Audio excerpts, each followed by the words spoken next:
Bonjour, aujourd'hui je vous parle de prénoms qui portent la lettre X. Alors, en psychogénéalogie, lorsqu'on s'intéresse à la signification, à la symbolique de votre prénom, ce qui peut être intéressant, c'est de voir que les prénoms dans lesquels se trouve la lettre X peuvent renvoyer à une mémoire en lien avec le père et plus précisément avec le père biologique. Concrètement, si vous vous appelez par exemple Alexandre, Xavier, Félix,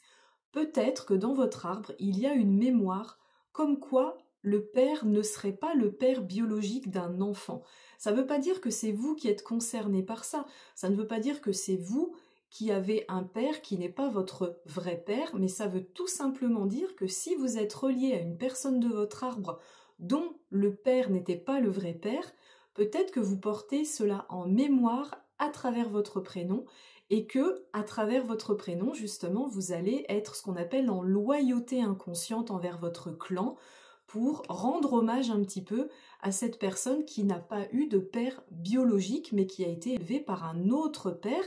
et en plus sans forcément savoir que ce père n'était pas son père biologique. Parce que bien souvent, il y a des personnes, surtout il y a quelques années, qui apprenaient que sur le tard que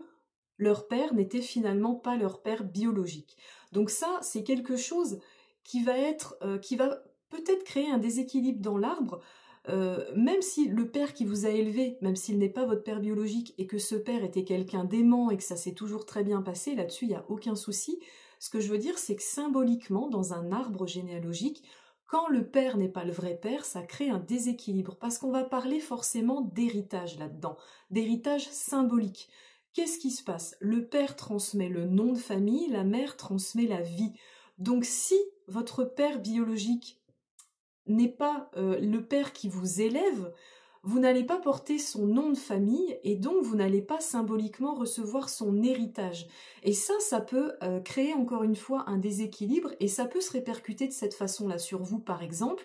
Vous pouvez avoir des difficultés à gagner de l'argent, ou alors vous gagnez de l'argent facilement, mais vous avez toujours des sorties dans la foulée, des sorties financières.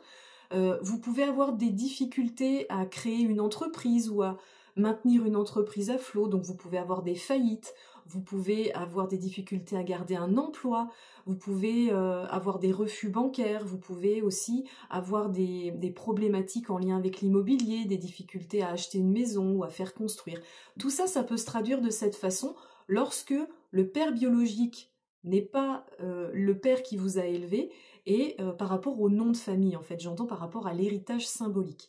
Alors, je ne sais pas si vous avez un prénom dans lequel il y a la lettre X, évidemment c'est valable aussi bien pour les prénoms masculins que pour les prénoms féminins, donc vous pouvez mettre Alexandre, Alexandra, Xavier, vous pouvez avoir donc Félix pour un garçon comme j'ai dit, ça peut être Axel aussi, féminin, masculin. Regardez un petit peu si vous avez des infos dans votre histoire familiale qui vous renvoient à ce que je viens de vous expliquer.